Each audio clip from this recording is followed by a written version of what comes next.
Pada awal abad ke-20, pemerintah kolonial Belanda menerapkan kebijakan politik etis di Hindia Belanda.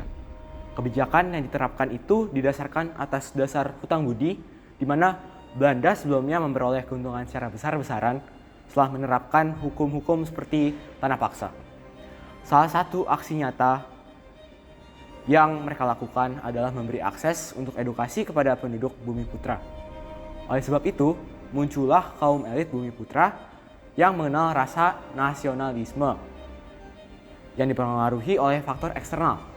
Contohnya kemenangan Jepang atas Rusia yang kemudian mendorong mereka untuk membentuk perkumpulan-perkumpulan atau organisasi yang memiliki pemahaman yang berbeda-beda mengenai nasionalisme.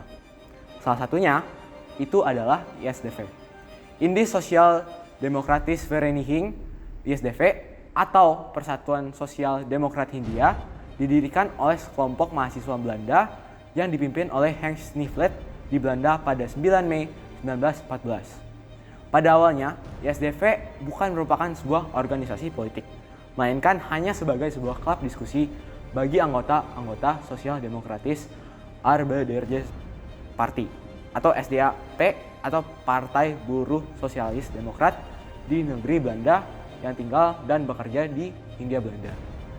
Pada saat itu, Hindia Belanda masih menjadi jajahan kolonial Belanda, dan rakyat Hindia Belanda, termasuk orang-orang pribumi, tidak memiliki hak yang setara dengan warga negara Belanda. Mereka tidak memiliki hak politik, sosial, dan ekonomi yang sama dengan orang-orang Belanda, dan seringkali menjadi korban penindasan, eksploitasi, dan diskriminasi. Walaupun ISDV ini bukan sebuah organisasi politik, lama-kelamaan aktivitas yang dilakukannya justru bersinggungan dengan masalah-masalah politik, di mana pada akhirnya organisasi ini menjadi sebuah tanggapan atau sebuah ekspresi atas ketidakpuasan para aktivis Hindia Belanda terhadap perlakuan kolonialisme oleh pemerintah Belanda di Hindia Belanda. Jadi tujuan utama dari ISDV saat itu adalah untuk memperjuangkan kemerdekaan dan hak-hak politik, ekonomi, dan sosial bagi rakyat Hindia Belanda yang selama ini telah tertindas oleh pemerintah kolonial Belanda. Organisasi ini ingin menggulingkan sistem kolonialisme dan mengadvokasi demokrasi sosial dan kesetaraan bagi seluruh rakyat Hindia Belanda. ISDV ingin menciptakan kesadaran politik di kalangan rakyat Hindia Belanda dan mengembangkan gerakan sosial demokrasi di Hindia Belanda. Organisasi ini juga ingin memperjuangkan hak-hak kaum buruh, petani, dan masyarakat miskin lainnya, serta menentang eksploitasi dan diskriminasi yang dilakukan oleh pemerintah kolonial Belanda dan para kapitalis agar semua orang pribumi memiliki hak yang setara dengan warga Belanda. Selain dari itu, ISDV juga berusaha memperkuat solidaritas antara rakyat Hindia Belanda dengan rakyat-rakyat negara Asia lainnya yang juga sedang berjuang untuk kemerdekaan, hak politik, ekonomi, dan sosial yang setara. Saat itu ISDV berkembang dengan paham Marxis. Paham Marxisme datang ke Indonesia pada saat Perang Dunia I yang dibawa oleh Snifflet. Pada tanggal 9 Mei 1914, ia mendirikan ISDV bersama orang sosialis lainnya, yaitu Brandstander, Dekker, dan Brekma. Perkembangan ISDV dianggap lambat. Maka dari itu mereka bersekutu dengan organisasi bernama Insulin, atau bisa dibaca Insulinde.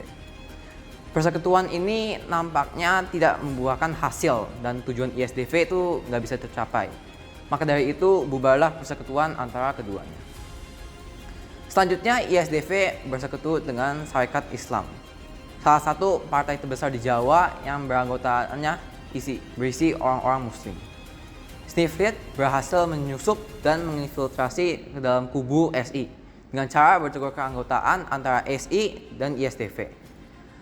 Pada beberapa tahun selanjutnya, Snifflet berhasil memberikan pengaruh pada partai SI. Langkah selanjutnya pada tahun 1916, Snifflet mengangkat pemimpin muda SI namanya Semaun dan Darsono menjadi pemimpin ISDV. Semaun juga menjadi anggota SI dan berhasil mengembangkan keanggotaan SI Semarang menjadi 1.700 orang pada 1916 dan 20.000 orang setelahnya. Karena ISDV memiliki pandangan Marxisme, Mereka kemudian berseberangan dengan CSI atau Sentral Syarikat Islam yang dipimpin oleh Hos Cokro Aminoto. Ketika terjadi revolusi Bolshevik di Rusia pada tahun 1917, ISDV mulai berkembang dengan sifat komunis. Kemenangan Bolshevik mendirikan negara komunis mendorong salah satu tokoh krusial ISDV untuk menyerukan negara Hindia Belanda untuk mengikuti jejaknya. Pada tahun 1917, ISDV memancing Angkatan Laut Belanda yang berjumlah 3.000 serdadu untuk ikut dalam gerakan demonstrasi ISDV. Bentrokan akhirnya tak terhindarkan di mana terjadi perkelahian saat itu. Namun krisis ini segera mereda setelah Gubernur Jenderal Hindia Belanda yang menjabat Van Limburg Stirum bereaksi dengan menjanjikan perubahan yang luas. Setelah semuanya kembali normal, pemerintah kolonial mulai mengambil tindakan keras terhadap ISDV. Anggota militer Angkatan Laut dihukum berat. Snefrid diusir dari Hindia Belanda. Dan Darsono serta Samuan ditangkap. ISDV mulai masuk pada masa depresi. Tahun 1919 adalah tahun yang paling sulit bagi ISDV karena para pemimpin mereka banyak yang ditangkap. Di sisi lain, pada tahun 1918, Darsono diangkat menjadi propagandis resmi SI, sedangkan Semaun diangkat menjadi komisaris wilayah Jawa Tengah. Di dalam partai SI, Semaun dan Darsono berusaha meningkatkan pengaruhnya agar SI menjadi partai yang lebih radikal. Lalu saat itu, didirikan sebuah organisasi perkumpulan komunis seluruh dunia yang disebut Komintern. Melihat kondisi ISDV yang memburuk, para pemimpin ISDV melihat organisasi tersebut sebagai sebuah kesempatan untuk membangun kembali organisasi yang mereka telah buat. Namun salah satu syarat yang ditetapkan oleh Komintern adalah bahwa organisasi yang ingin bergabung harus mencantumkan nama negara serta kata komunis. Maka dari itu ISDV mengubah namanya menjadi Perserikatan Negara Komunis Indonesia Hindia. Dan kemudian pada bulan Desember 1920 diubah namanya menjadi Partai Komunis Indonesia. Pada organisasi dengan nama baru tersebut terjadi perubahan pengurus. Semaun didaulat menjadi ketua, Darsono sebagai wakil, Bruksma sebagai sekretaris, dan Sugono sebagai anggota pengurus karena ada pengutamaan anggota Bumi Putra sebagai mereka yang memiliki wewenang. Setelah bergabung dengan Komintern, pergerakan ISDV menjadi semakin radikal.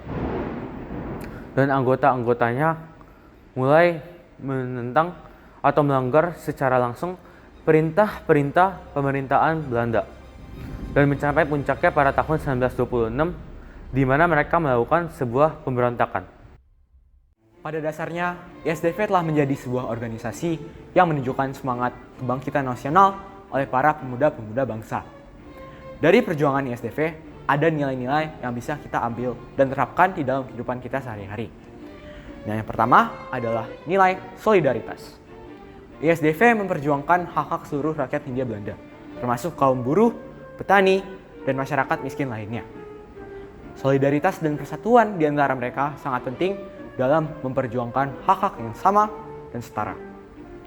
Nilai kedua yang kita bisa dapatkan adalah nilai demokrasi. ISDV mengadvokasi demokrasi sosial dan kesetaraan bagi seluruh rakyat Hindia Belanda pada awal pendiriannya.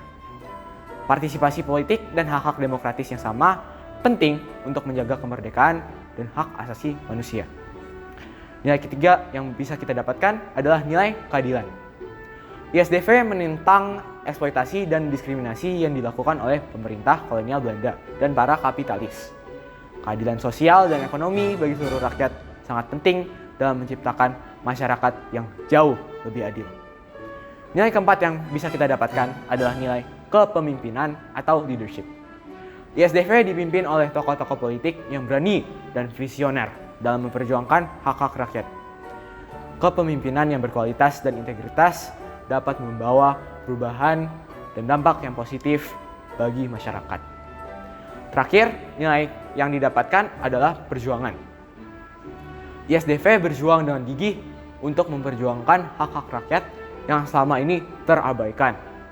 Perjuangan dan kerja keras sangat penting dalam mencapai tujuan dan impian yang selalu diinginkan.